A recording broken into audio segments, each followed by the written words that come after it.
আসসালামু আলাইকুম ওয়া রাহমাতুল্লাহি ওয়া বারাকাতুহু। আলহামদুলিল্লাহি রাব্বিল আলামিন ওয়া আকিবাতুল মুত্তাকিন ওয়াস সালাতু ওয়াস সালামু আলা নবিয়িনা মুহাম্মদ ওয়া আলা আলিহি ওয়া সাহবিহি ওয়া বা'দ।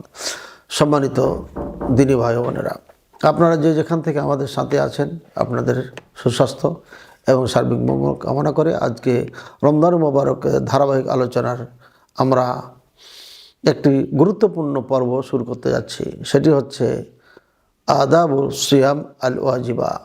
সিয়ামের কিছু আদব আছে, কিছু শিষ্টাচার আছে যেগুলো ওয়াজিব, পালন করা খুব অপরিহার্য, আর কিছু আছে বর্জন করা অপরিহার্য।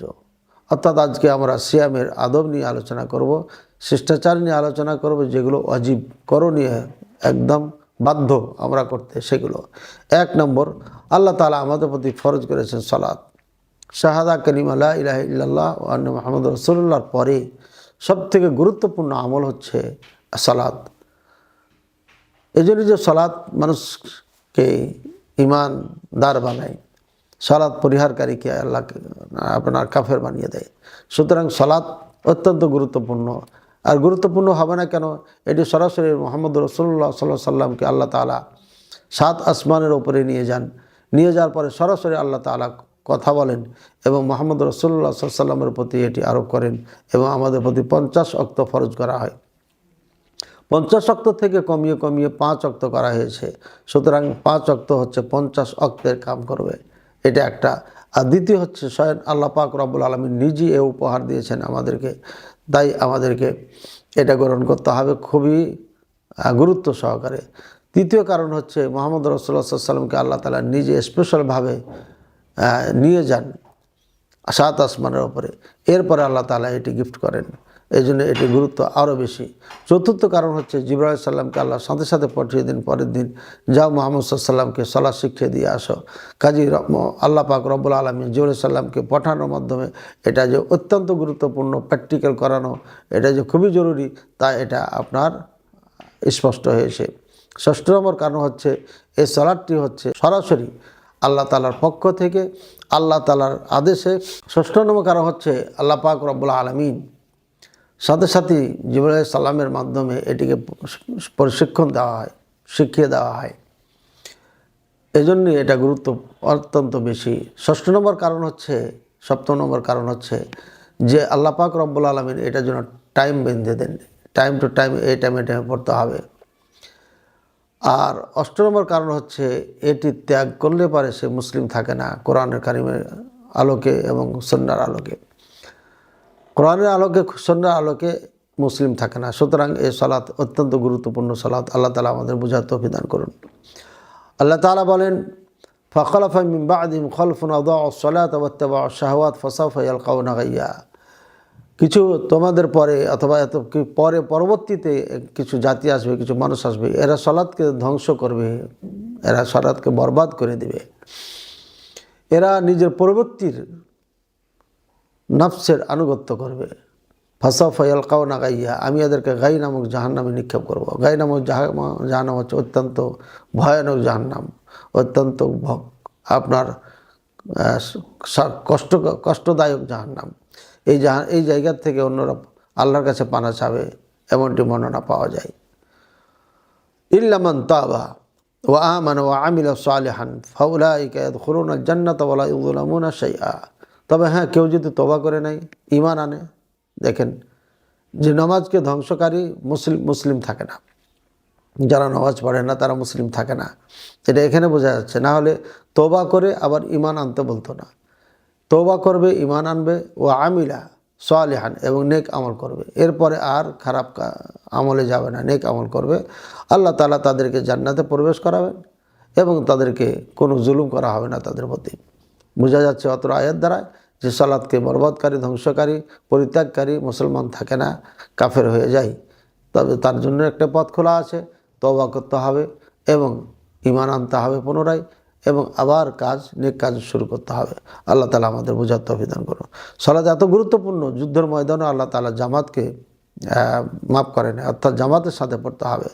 ওয়াইদা কুনতা ফীহিম ফাআকামতা লাহুমুস সালাতা ফালতাকুম তাইফাতুম মিনহুম মা'াক ওয়ালিয়াখুযু আসলিহাতাহুম ফাইজা সাজাদু ফালিয়াকুনু মিন ওয়ারাইকুম ওয়ালতাআতি তাইফাতুন উখরা লাম ইউসাল্লু ফালিয়ুসাল্লু মাআকা ওয়ালিয়াখুযু হিযরাহুম ওয়া আসলিহাতাহুম। সূরা নিসা 102 নম্বর আয়াত আমরা দেখে নেব। আল্লাহ তাআলা বলছেন যে তুমি ওদের সঙ্গে যখন থাকবে অর্থাৎ যুদ্ধের ময়দানে তখনও তুমি সালাত কায়েম করবে। দুই ভাগ করবে, এক দল আসে সালাত পড়বে, এক দল এক রাকাত পড়ে চলে যাবে, পরে দ্বিতীয় দল এসে সালাতে অংশগ্রহণ করবে। বোঝা যাচ্ছে জামাতও অত্যন্ত গুরুত্বপূর্ণ। সালাত যেমন গুরুত্বপূর্ণ, একসাথে পড়া, জামাতবদ্ধ হয়ে পড়া, একটি ইমামের ইক্তেদায় পড়া, এটাও অত্যন্ত গুরুত্বপূর্ণ। যার কারণে যুদ্ধের ময়দানে পর্যন্ত জামাতকে আল্লাহ তাআলা মাফ করেন নাই। একজন অন্ধ ব্যক্তি বলছেন, ইয়া রাসূলুল্লাহ সাল্লাল্লাহু আলাইহি ওয়াসাল্লাম লাইসা লি কাঈদ ইয়াকুদুনি ইলাল মসজিদ, হে আল্লাহর রাসূল সাল্লাল্লাহু আলাইহি ওয়াসাল্লাম আমাকে মসজিদে নিয়ে আসার কেউ নেই। ফারাক্খাস লাহু নবী সাল্লাল্লাহু আলাইহি ওয়াসাল্লাম, আল্লাহ নবী সাল্লাল্লাহু আলাইহি ওয়াসাল্লাম তাকে ছাড় দিয়ে দিলেন, ঠিক আছে বাসায় পড়ো। কিছু ফালাম্মা ওয়াল্লা দাআহু, যখন সে ফিরে যেতে লাগলো তখন রাসূল সাল্লাল্লাহু আলাইহি ওয়াসাল্লাম তাকে ডাকলেন। ডাকার বলে বলছেন, হাল তাসমা আন-নিদা বিস-সালাহ, তুমি কি আজান শুনতে পাও? বল ক্বালা নাআম, আমি শুনতে পাই। ক্বালা ফাআজিব, সুতরাং তুমি মসজিদে আসবে।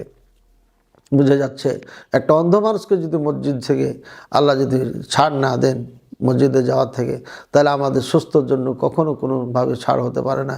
এই জন্য প্রত্যেকে জামাতে মসজিদে নামাজ পড়তে হবে, এটা অত্যন্ত জরুরি এবং এটা ওয়াজিব।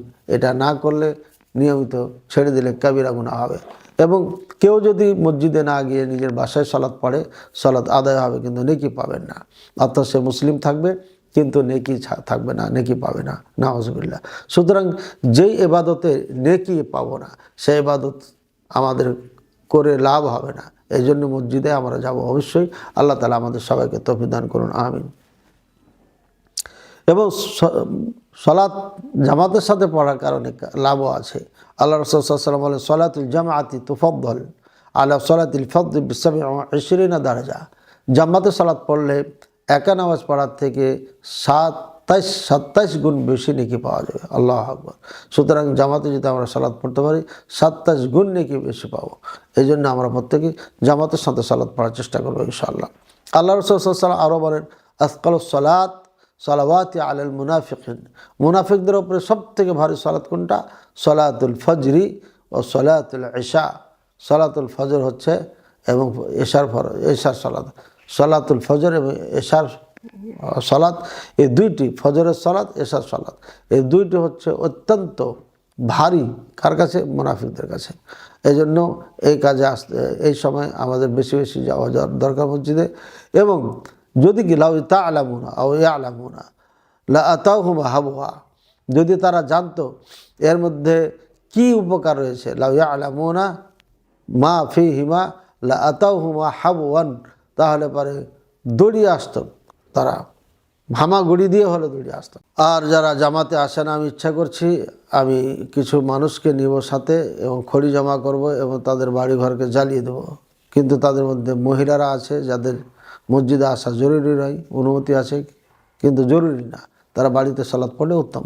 সুতরাং এই সমস্ত নারী আছে, বাচ্চারা আছে যাদের বড় সিয়াম ফরজ হয় নাই, যার কারণে আমি এটা করছি না। না হলে পারে আমি চাই এদের বাড়ি ঘর পুড়িয়ে দেবো।